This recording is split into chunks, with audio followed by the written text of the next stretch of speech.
Hi అండి, నేను మీ Chandrakala. Welcome to Chandrakala maths world.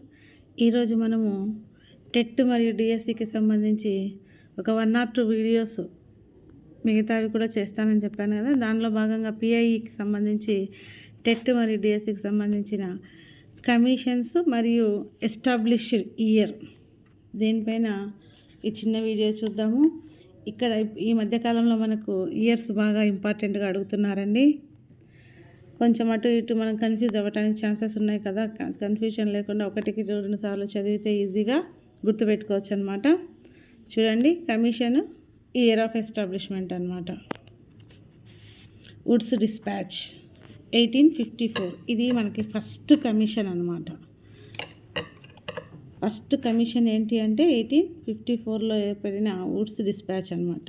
Next Hunter commission 1882, universities commission 1902, Gokhale commission 1911, Sadler commission 1917, Hartog commission 1929, Sargent commission 1944, Radhakrishnan commission 1948, Mudaliar commission 1952-53.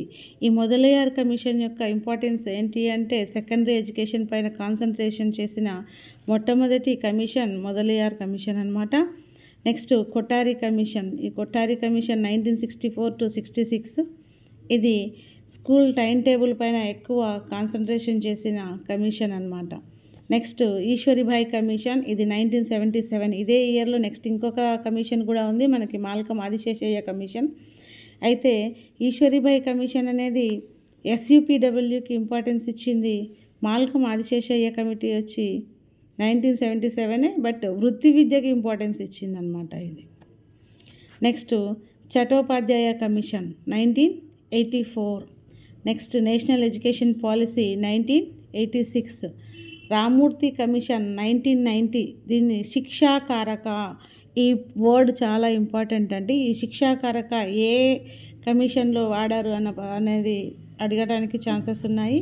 Ramurthy commission 1990 అనమాట. Next Janardhan commission 1991. ఇది మధ్యలో బడివాని వేసిన పిల్లల కోసం ఇంపార్టెన్స్ ఇచ్చిందనమాట. నెక్స్ట్ ఇంప్లిమెంటేషన్ ప్రోగ్రామ్, కార్యాచరణ కార్యక్రమం అంటారు, ఇది 1992. Next Yashpal commission 1993. పుస్తకాల బరువు అనమాట. యశ్పాల్ కమిషన్ 1993 అనమాట. పుస్తకాల మోత పైన ఏర్పాటు చేసిన commission. Next Chaturvedi commission 1993. Chaturvedi commission 1993. ఇవి రెండు, Yashpal commission and Chaturvedi commission రెండు కూడా 1993లో ఏర్పాటు చేసినవే. Next NCF, national curriculum framework, ఇది 2005 అనమాట.